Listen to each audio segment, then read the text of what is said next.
Salutations chers disciples d'Avan et bienvenue dans notre 18ème review consacré à l'anime Dai no Daiboken.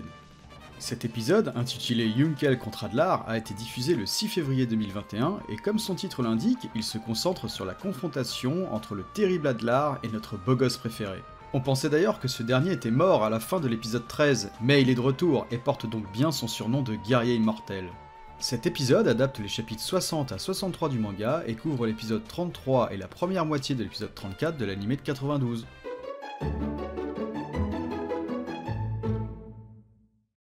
Il n'y a pas de nouveau staff cette semaine. Le réalisateur Masaki Watanabe était celui de l'épisode 11, et Atsuko Kawamura était la directrice de l'animation des épisodes 1 et 6.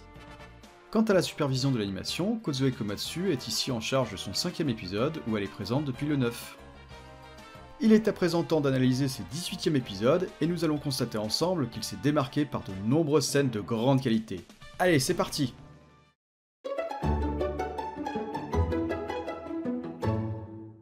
L'épisode débute tandis que Mam se réveille à moitié dans les vapes dans les bras du beau Yunkel. Souvenez-vous, dans l'épisode précédent, Adlar avait balancé la jeune femme pour l'embrocher sur la tour de glace, mais le guerrier mortel était apparu in extremis pour la sauver en détruisant l'édifice. Notons à cette occasion que malgré la destruction de la tour de glace, la barrière magique est toujours fonctionnelle. C'est une des quelques faiblesses scénaristiques du manga, il aurait été logique que la barrière s'effondre en même temps que cet édifice, étant donné que les deux tours étaient censées être en résonance. Mais peu importe, retournons sur le champ de bataille. Mam serre Yunkel dans ses bras et lui fait part de son bonheur de le voir en vie au point d'en pleurer de joie. La réaction de Pop a été changée, on garde bien le design propre à Koji Inada et ses morves à chaque narine, mais la planche originale n'a pas été intégralement adaptée.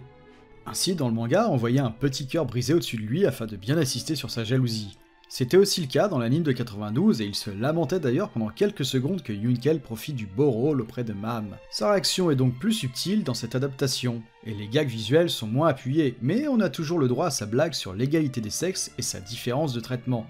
Et pour le coup, c'est assez marrant de voir les rôles s'inverser dans ce genre de réflexion.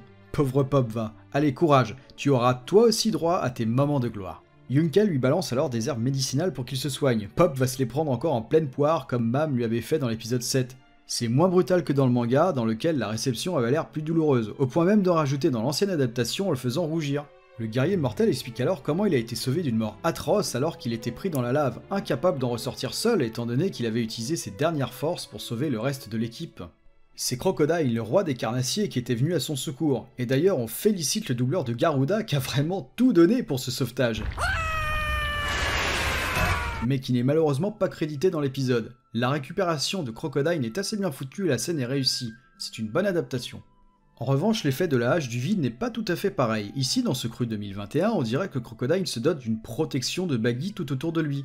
Tandis que dans la planche d'origine, ainsi que dans l'anime de 92, on avait plutôt l'impression qu'il créait un couloir de vent lui permettant d'attraper Yunkel. Bon, par contre, dans l'ancienne adaptation, Yunkel restait complètement immobile malgré des chaleurs avoisinant les 1200 degrés sans que ça ait l'air très douloureux. C'était vraiment bizarre à regarder. Alors ok, Crocodile est venu à sa rescousse, mais on peut quand même se demander comment Yunkel a pu survivre à la lave, surtout sans armure.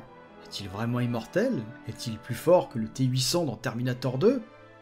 Peut-être, mais il n'est probablement pas aussi résistant que les héros des jeux Dragon Quest. En effet, quand les personnages marchent sur la lave, eh bien ils se prennent juste des légers dommages, mais n'en meurent pas pour autant. Le sauveur immortel regrette de ne pas être mort, il aurait voulu expier ses crimes à travers son sacrifice. Il doit à présent porter le poids de la honte de ses méfaits. Le jeu de Yukikaji et les plans emplis de chagrin qui l'accompagnent subliment les planches d'origine et le personnage est vraiment bien respecté. L'ancienne adaptation était aussi emplie d'émotions, avec un Yunkel tout aussi accablé. C'est sans conteste un moment déterminant dans la construction du personnage, et on est ravi qu'il ait été bien retranscrit. Crocodile lui fait reprendre raison, il ne doit plus vivre à travers son passé mais suivre ses convictions. Dai et ses amis ont ranimé son honneur de guerrier et il veut les aider pour les en remercier. La musique qui accompagne la logorée du roi des carnassiers est noble et emplie d'espoir, et elle permet d'insuffler toute l'émotion du manga. Il ne faut pas oublier que Crocodile et Yunkel restent d'anciens légats de l'armée du mal et qu'ils ont commis des atrocités. Il n'y avait donc que Crocodile pour trouver les mots afin de convaincre le guerrier mortel de trouver le pardon à travers le combat. Détail intéressant dans cet échange, Crocodile mentionne que le Faucon d'Or a pu trouver la piste du reste de l'équipe en direction du nord de Papnica, vers l'île de Valg.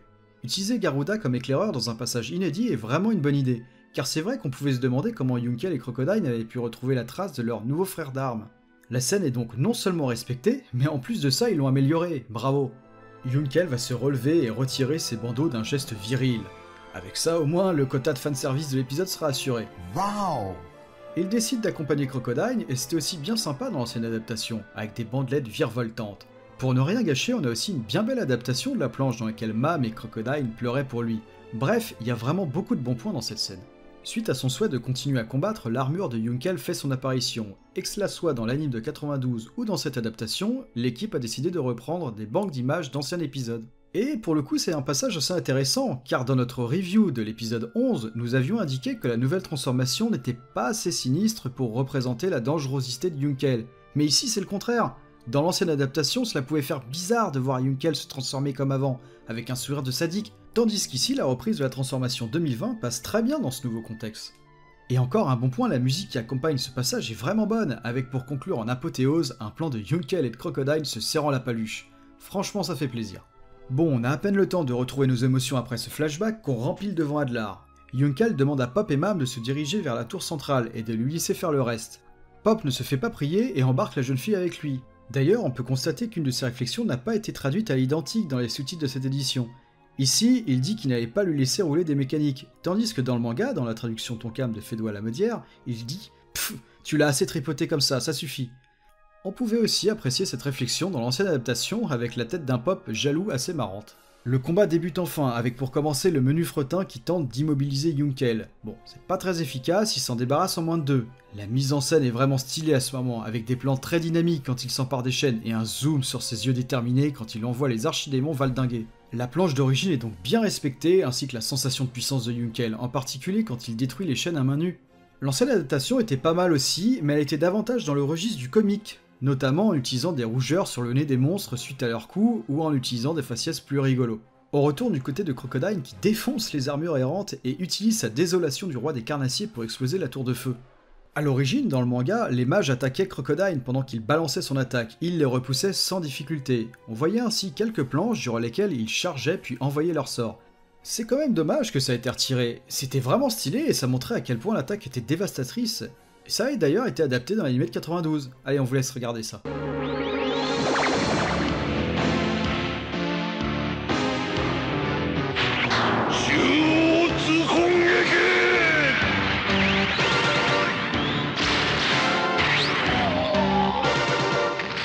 Bon, l'adaptation de 2021 reste quand même très réussie et la dévastation du roi des carnassiers est toujours aussi impressionnante. Le site Sakugaboru présume que cette scène aurait été animée par Yasutoshi Iwasaki, qui aurait également animé le Tsutangeki dans l'épisode 9 avec Naotoshi Shida. Ça n'est donc pas la première fois qu'il anime cette attaque. On observe alors les prémices de la relation entre Crocodile et Baddock qui lui propose de renommer son attaque en quelque chose de moins funeste.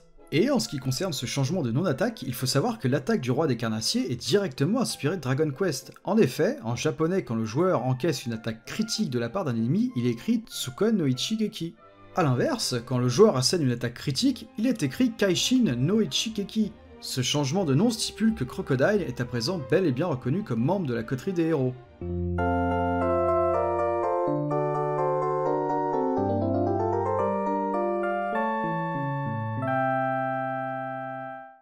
Et c'est également une preuve que Riku Senjo et Koji Inada voulaient recruter cet atout de poids dès le départ. Quand la tour s'effondre, une planche du manga nous montrait Matorif qui indiquait que l'équipe avait réussi. Dans l'anime de 92, ils ont rajouté des caisses sur son côté pervers envers Amy et ils se mettaient à la tripoter. Bon, honnêtement, ça apportait pas grand chose, donc c'est pas plus mal qu'ils se soient abstenus de refaire ça. Ils ont d'ailleurs troqué ce passage avec une scène de Flézard qui constate l'effondrement de ses tours. Ce moment se trouvait à l'origine bien plus loin dans le manga, mais ils ont dû vouloir la placer ici pour nous rappeler l'existence du légat qui attend sagement son tour.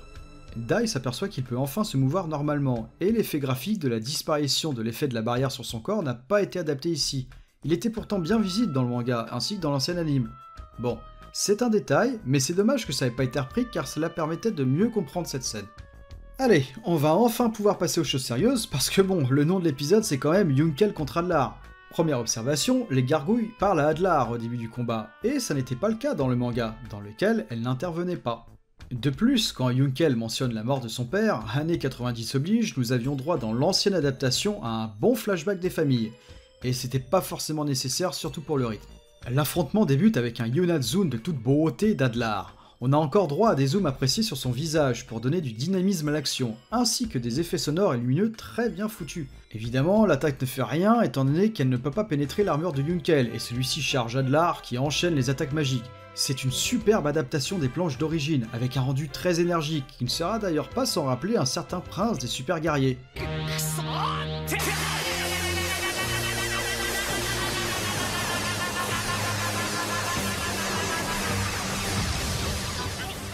Et l'ancienne adaptation n'avait pas forcément à rougir de sa prestation. Elle avait rajouté quelques passes d'armes, et on vous laisse comparer les quelques échanges de coups.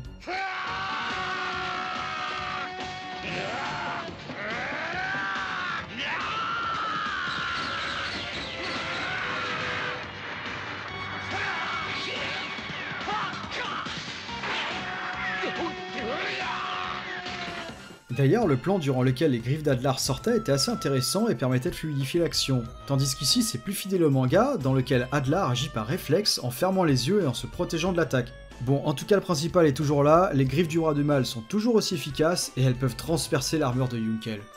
Pendant ce temps, Dai, Pop et Mam se retrouvent et décident de poursuivre leur route pour respecter le choix de Yunkel.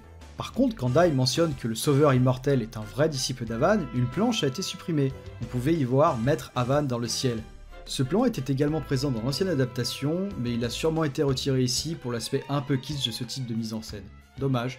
On retourne du côté de Yunkel et Adlar avec un échange de coups qui signe probablement le point faible de cet épisode.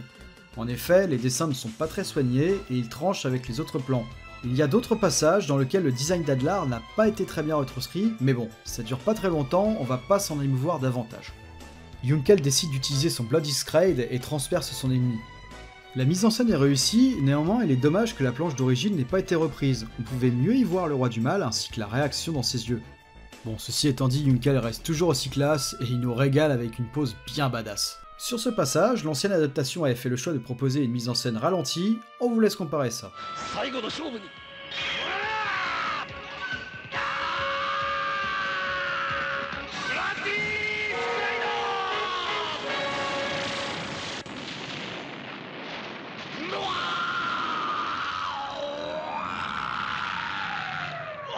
Malheureusement pour le jeune garçon, Adlar dispose de 2 cœurs, et a fait semblant d'être mort. Je l'ai fait exprès de dire que j'étais mort.